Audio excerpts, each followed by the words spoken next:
everyone, it's Laura, and today I'm here to talk to you about the Sunbearer Trials.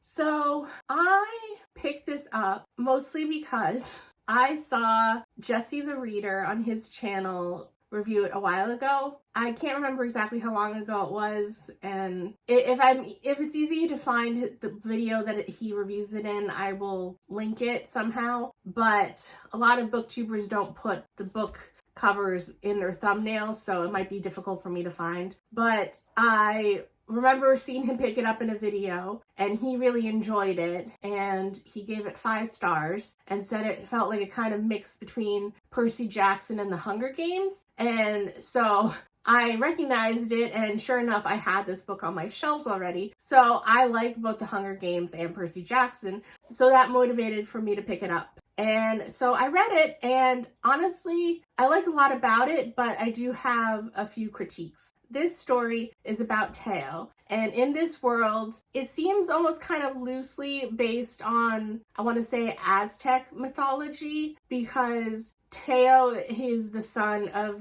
Quetzal, and Quetzalcoatl, the feathered serpent god, is one of the main deities in the Aztec religion. And I used to love Mesoamerican cultures and religions, and I studied the Maya and the Aztec a bit. And I know that the feathered serpent god in certain different religions is called different things, and Quetzalcoatl is the Aztec version. And so by her being named Quetzal in this, that's what I think it's based on, Aztec mythology. But the book starts out kind of with the creation myth in this culture, and how there was Sol, and he was the creator, and then he was with Tierra, and then they got lonely, so they tried to create companions, and they created the gods that were the gold. But the golds were not content with keeping Tierra and Sol company, and so then they crafted jades, and the jades helped some, but they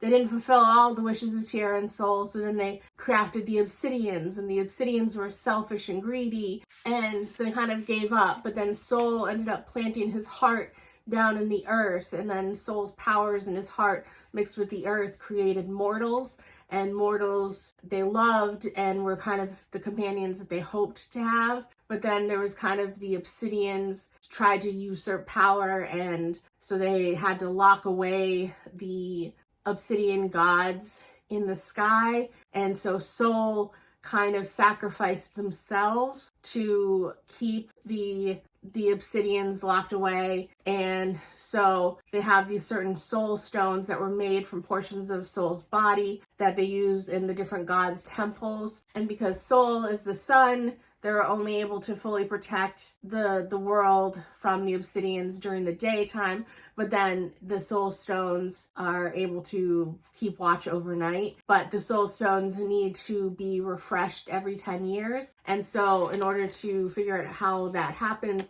they have the Sunbearer Trials. So they have, instead of in Percy Jackson, the demigods, they have the semidioses here, and they are between the ages of like 13 and 18, which is very similar to the Hunger Games. They are selected, and there's, I believe, 10, and they go through a set of trials, and then the person who wins becomes the new Sunbearer for 10 years. And they then have to sacrifice the one who comes in last in the trials, and then their sacrifice is used to refresh the soul stones at the different temples, and this helps keep their world safe. So this is a book that follows Teo, who is the main character and Quetzal's son, and he is a jade. And now in this world, the way that things are currently, the children of the golds are basically the only ones that are considered worthy of being sun bearers and are considered heroes. And he is the son of a jade because Quetzal is considered a jade god. So they are kind of looked down upon and almost treated as second-class gods and demigods, because there's an academy that they train the gold demigod children, the semidioses, and they prepare for the Sunbearer Trials, and the Jades aren't allowed to go to that school, so he goes to school with mortals. And so when the Sunbearer Trials come,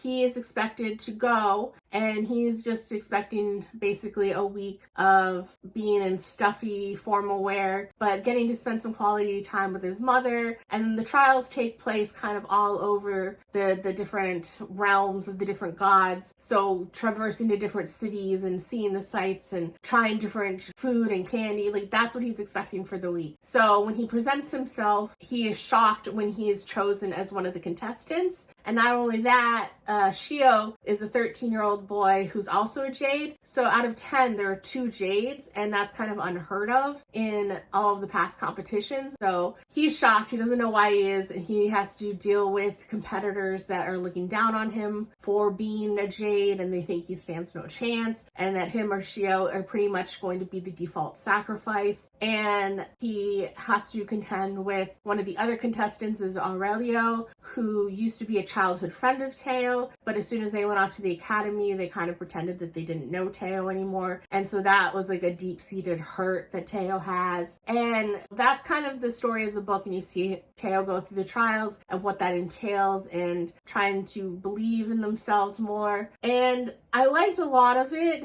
but parts of it aggravate me because one of the highlights is that there's a lot of diversity in this book. Teo is trans, and so he's gone through a lot of his transition before the book starts, but one of the things that is a big hang-up for him is his wings. Because he's the son of Quetzal, he has wings, and he still has his feminine wings with the feminine color, and he wants nothing more than to have the bright wings of a male, and he doesn't understand why his wings haven't gone through a transition with all of the different hormones that he's taking. And so he kind of binds them up and hides them when he can in clothes. And due to his feelings and his anxiety, his feathers have started to fall off, and he can't look at himself in the mirror when he has his wings out. So when he showers and he sleeps are basically the only times that his wings are free, and he refuses to look at himself in the mirror for that. So you see that, which is nice. But at the same time, if maybe I'm just too old for this, but I don't know the age of the author, but it almost seems like an older person trying to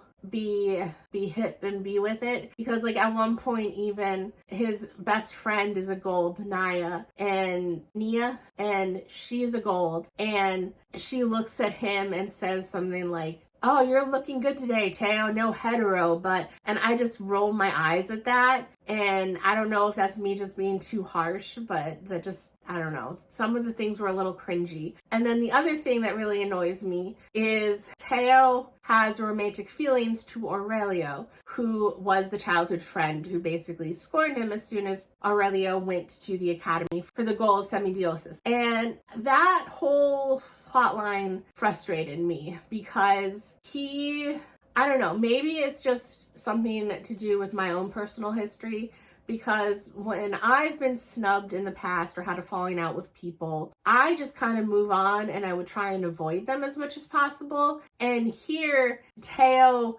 basically pretends to avoid Aurelio, but he keeps seeking out where Aurelio is and making himself known and following Aurelio into different areas, and makes it abundantly clear that they still have feelings for Aurelio. And Teo can't help but mention how good he looks and how toned and how muscular. And it's just one of those things that, yes, he's young, but even when I was young, that was just something that wouldn't cross my mind as someone that emotionally hurt me so much. That I would still simp over them so much. I don't know. It's just something that didn't work for me. It might work for other people, fine, but it's just something that I didn't really like. And then the other thing is how stubborn Teo is, because I like stubborn characters. I understand stubborn characters, but the lengths that Teo takes it to in this book at certain points is very frustrating. Because one example is that he obviously doesn't have the training that the gold Semidios kids had in the academy. So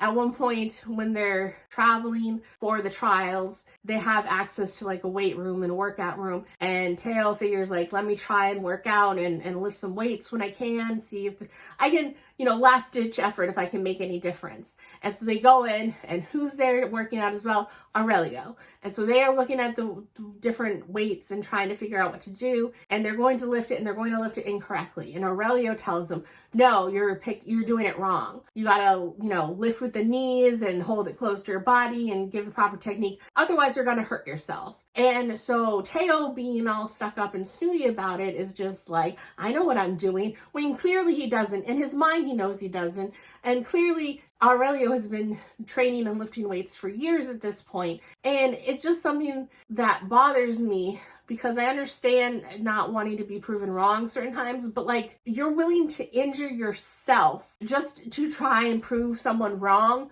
when you know you don't know the proper way of doing it, and that just bugs me. And sure enough, Teo tries to do it the way that he was going to do it, and then he's injured. And that stubborn is one thing, but stubborn to the point of stupidity is annoying.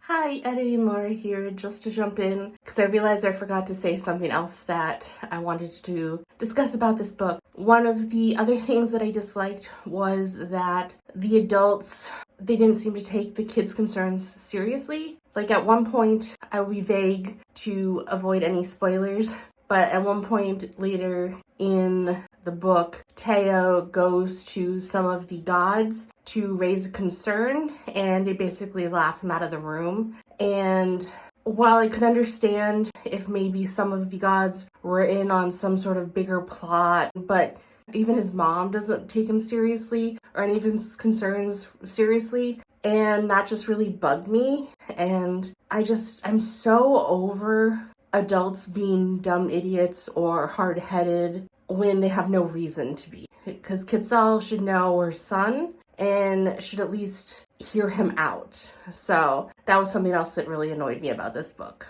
So that's all. So much in this book was interesting, and I liked seeing how different gods were portrayed, like Mala Suerte and Fantasma, and the different roles, and how the author tried to personify them in this book, and it was very interesting. And then the different cities that they go to for the competition and what it means. Like, well, how would the god of animals, how would their city be? And it was very interesting. And then the Tierra, the earth and land god, like, what's their city like? And, Teo being the son of Quetzal, he's from a city where they have bird companions, but only him and his mother, they're actually able to physically speak to birds. So he has like 2 bird companions in the first time you meet him in the book. Another time when he goes to one of the other cities, he talks to some birds, and that freaks them out because they're not used to being able to talk to someone.